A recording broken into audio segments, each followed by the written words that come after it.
Good evening, good afternoon. It's Don Oshman here with Hidenet.com. I'm editor-in-chief and publisher of the world's greatest market report, Hidenet.com. In Latin America this week, Ronald Goel reports that Brazilian prices are unchanged in the green fresh market. Argentine market is steady. Prices are there. We hear from Argentina. In Brazil, 85 and 90 cents is the asking price CFR, but some people are asking $1. But most sales are in the area of give or take 90 cents, it seems. Business is not terrific, but it's okay. Paraguay TR1 prices are firm. Argentina's slaughter increased in October, and the Brazilian hide export values were down 7.8% in October compared to 2016. CNA wants to end the export tax on wet blue leather to help their shoe industry. Whether this will come about or not, but it would sure make Brazilian product more competitive. In Mexico, the 9th edition of the Fashion Trend and Technological Innovation in Leon, and there's a report on that. And in Paraguay, cattle stocks fell for the third consecutive year. In Europe, currency markets were $1.166 for the euro and 0.884 for the pound. Cows and young bulls started to go down in price.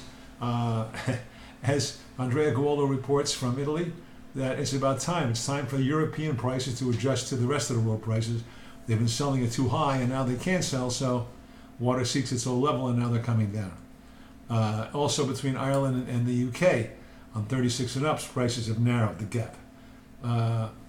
There's an American wet blue going into Italy, which has become the biggest market for American wet blue, has put a downward effect on European hide prices. They have to compete with that into Italian tanners. Prices are lower all over the continent on cows. Bulls are strong, but there's some discounts now granted in certain selections from certain origins. That's all detailed in this week's European report. Switzerland, Italy. Richemont buys a Serapian leather goods company. In Italy, a Chinese company buys a stake in Scaramuccia de Brenta tannery. And in Russia, the first tannery to the Mirator Group is coming on stream. All this and other stories are available in our European report this week. In North America, steers were generally steady. Again, it's about 6 weeks or 7 weeks now. Cows were a little bit soft, but they didn't go pow down. They just went down a little bit. Texas range prices on an FOB basis are between $47.50 and $51. Most of the business is $48.50. Some a little lower, some a little higher. Depends on the producer. Depends on the average. There's a new Thai customs regulation that affects American exports and probably exports from all over the world.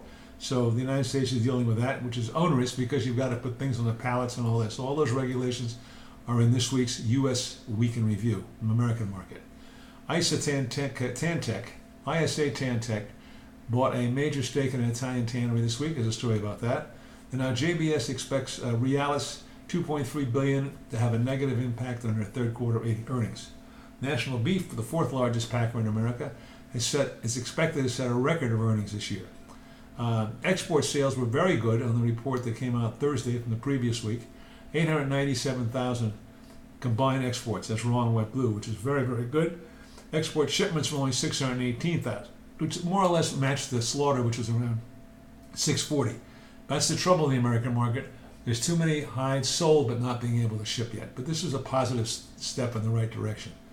Combined outstanding now is 4.7 million hides. That's the second highest number in a couple of years. So that tells you why the market is not doing better than it is. And sales exceeded slaughter and shipments.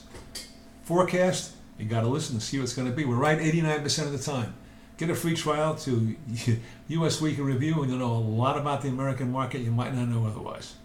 Also, we have a very interesting article on the numbers game showing how the percentages change each time, what's outstanding, what that's meant to the market in previous years. Vera did a very good analysis of that. That's also in this week's U.S. Week in Review. No one person can get all the information to make profit, to make news, to know what's going on. If you just talk to your suppliers and just talk to your customers, that's great. But they all have an agenda to do with you. If you get Hidenet market reports, these are neutral reporters who cover the world, the hide work more or less, including our international report, which covers 30 countries. This Week in Leather, which covers everything to do with leather. All this is available to you at Hidenet.com. Hidenet.com. Check out our website. See how Hidenet can make you money. Bye. I'll see you next week.